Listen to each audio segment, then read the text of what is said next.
CM योगी ने सपा और कांग्रेस पर बोला बड़ा जुबानी हमला। उन्होंने कहा कि कांग्रेस और सपा के समय में माफिया राज था और इनके आंसू माफिया के मरने पर बहते थे। सीएम योगी ने कहा कि रामायण काल में जैसे खरदूषण थे वैसे ही सपा कांग्रेस के कालखंड में माफिया राज था। उन्होंने आरोप लगाया कि सपा और कांग्रेस ने गरीबों का शोषण किया और देश की दुर्गति के लिए दोनों दल जिम्मेदार हैं। सीएम योगी ने कहा कि इन दलों ने प्रदेश को माफियाग्रस्त और कर्फ्यूग्रस्त बनाया। उन्होंने कहा कि अपना कार्यकाल उठाकर देख लें, इनका दोहरा चरित्र देखकर ही हंसी आती है। नई दिल्ली में 2027 के लिए आरएलडी ने बड़ी तैयारी शुरू कर दी है। जयंत चौधरी के आवास पर अहम बैठक हुई। गांव वार्ड तक टीम आरएलडी बनाई जाएगी और हर गांव में आरएलडी का संपर्क सूत्र होगा। यूपी चुनाव से पहले आरएलडी संगठन अभियान के तहत मतदाताओं को बूथ तक लाने की रणनीति तैयार कर रही है। पुलिस कमिश्नरेट सिस्टम को लेकर सीएम योगी ने दिया बड़ा बयान। सीएम ने पुलिस कमिश्नरेट सिस्टम को बड़ा सुधार बताया। उन्होंने कहा कि पहले आईएएस आईपीएस अफसरों की फाइलें दबा देते थे, ऐसे दबाते थे कि यमराज भी उन्हें खोल न पाए। सीएम योगी ने कहा कि कमिश्नरेट सिस्टम पुलिस रिफॉर्म का हिस्सा है और 7 जिलों में पुलिस कमिश्नरेट सिस्टम लागू किया गया है। उन्होंने कहा कि जिन्हें पुलिसिंग की समझ नहीं वह इस पर उंगली उठाते हैं। लखनऊ में अखिलेश यादव ने ओपी राजभर पर किया पलटवार। अखिलेश यादव ने ओम प्रकाश राजभर को अफवाह मंत्री बताया। उन्होंने कहा कि राजभर जी का काम अफवाह फैलाना है और ओपी राजभर मंत्री नहीं अफवाह मंत्री हैं। अखिलेश के इस बयान से यूपी में बयानबाजी तेज हो गई है। उन्होंने इशारों में सरकार और उनके सहयोगी दलों पर भी निशाना साधा है।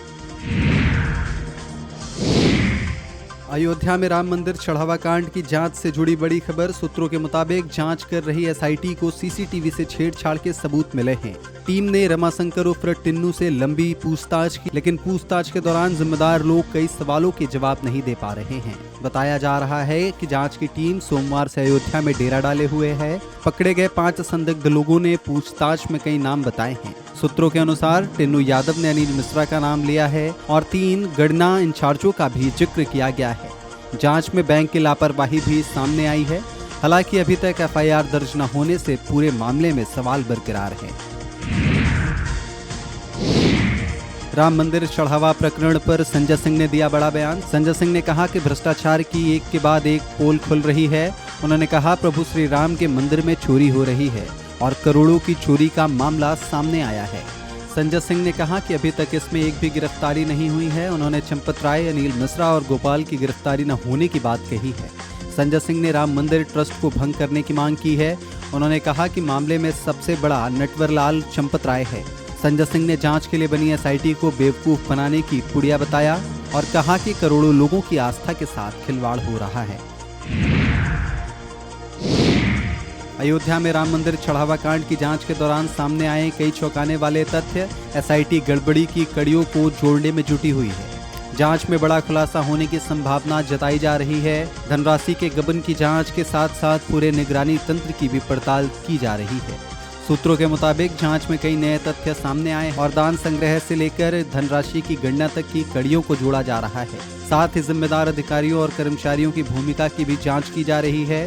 सुरक्षा व्यवस्था पर 10 करोड़ रुपए खर्च होने के बावजूद चोरी की घटना सामने आने से कई सवाल खड़े हो गए हैं।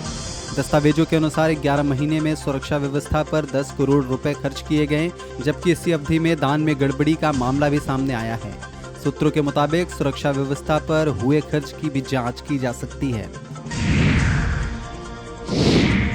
फिर करवट लेने जा रहा है मौसम। मौसम विभाग ने उत्तर प्रदेश के 26 जिलों के लिए हीट वेव का अलर्ट जारी किया है।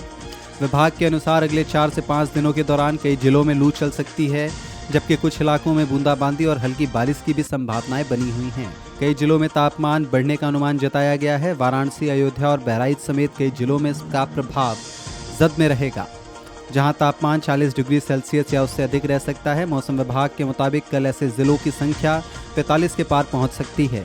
अवध क्षेत्र के अधिकांश जिलों में लू का असर देखने को मिल रहा है, जबकि कुछ अन्य जिलों में तापमान 40 डिग्री सेल्सियस से अधिक रहने की संभावना है।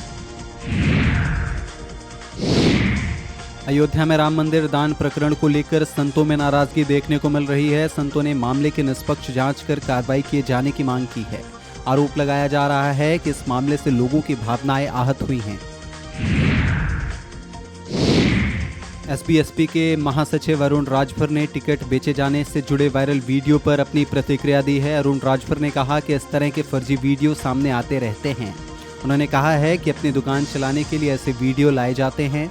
अरुण राजभर के मुताबिक इसमें कोई सच्चाई नहीं है और हम इसकी जांच कराएंगे। दिल्ली में अमेरिका के राजदूत सर्जियो गोर ने गृहमंत्री अमित शाह से मुलाकात की है। सर्जियो गोर ने कहा कि गृहमंत्री अमित शाह के साथ अच्छी बैठक हुई। उन्होंने बताया कि बैठक में आतंकवाद से निपटने, अपने लोगों को नशीले पदार्थ से बचाने और सीमाओं को सुरक्षित रखने पर बात हुई है। एसपी के महासचिव अरुण राजभर ने कहा कि उत्तर प्रदेश में समाजवादी पार्टी टूटने वाली है और यह सत्य है। अरुण राजभर के मुताबिक सपा के कई सांसद इस समय नाराज हैं। उन्होंने कहा कि उनके परिवार के ही लोग उन्हें बर्बाद कर रहे हैं। वहीं पंचायती विभाग में घोटाले के आरोपों को खारिज करते हुए अरुण राजभर ने कहा कि विभाग में कोई घोटाला नहीं हुआ। उन्होंने यह भी कहा है कि अखिलेश यादव का बयान झूठा है। फर्रुखाबाद में एक व्यक्ति ने रेलवे के प्रति अपने लगाव को अनोखे अंदाज में पेश किया है। उसने ट्रेन के कोच जैसा घर बनवाया है। मकान का निर्माण रेलवे कोच की तर्ज पर कराया गया है और इसकी खिड़कियां भी ट्रेन के डिब्बे जैसी बनाई गई हैं। घर पर कानपुर से फर्रुखाबाद और फर्रुखाबाद से कानपुर भी लिखा गया है। फर्रुखाबाद के श्यामनगर स्थित यह अनोखा ट्रेन हाउस लोगों के बीच आकर्षण और चर्चा का केंद्र बना हुआ है। प्रतापगढ़ में सपा विधायक डॉक्टर आर.के. वर्मा के खिलाफ केस दर्ज। उन पर कंगना रनौत को लेकर अभद्र टिप्पणी करने का आरोप है। मामले में जानबूझकर अपमान करने और भड़काने का केस दर्ज किया गया है। भाजयुमो जिला अध्यक्ष ने पुलिस से शिकायत की है। Doctor R K. वर्मा विधानसभा में उप मुख्य सचेतक हैं। रानीगंज विधायक पर आईटी एक्ट के तहत मुकदमा दर्ज किया गया है।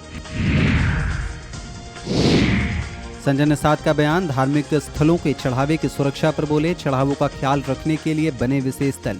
सरकार को नियम कानून बनाने चाहिए। धार्मिक स्थलों की संपत्ति चढ़ावे की सुरक्षा जरूरी।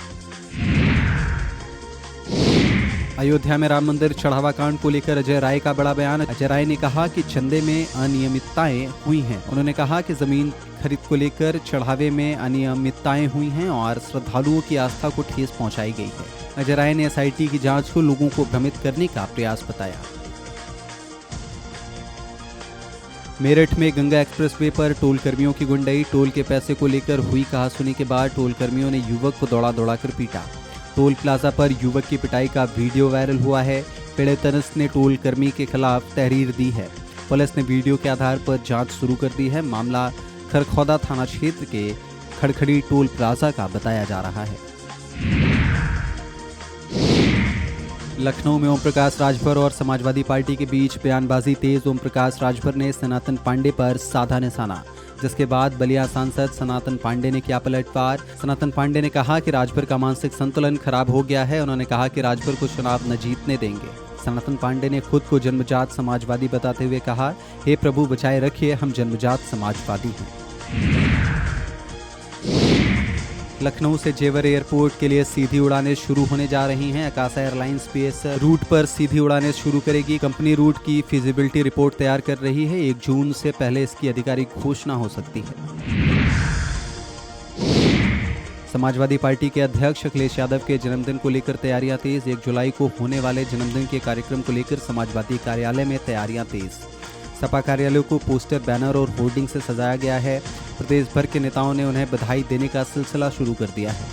जन्मदिन के अवसर पर पौधारोपण, केक कटिंग और जनसेवा से जुड़ा कार्यक्रम करने की भी तैयारी की जा रही है। सपा नेता राजपाल यादव पर ठगी का आरोप। राजपाल यादव ने 5 लाख रुपए की ठगी का आरोप लगाया है। बताया जा रहा है कि जमीन खरीदने के लिए उन्होंने 5 लाख रुपए उधार लिए थे।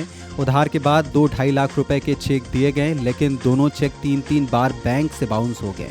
पीड़ित व्यक्ति ने धोखाधड़ी और जान से मारने की धमकी देने का आरोप लगाया है। नेम कुमार यादव ने थाना एकता में तहरीर दी है। जालसाजी, ठगी और धमकी की धाराओं में एफआईआर की मांग की गई है। थाना एकता पुलिस मामले की जांच में जुटी है।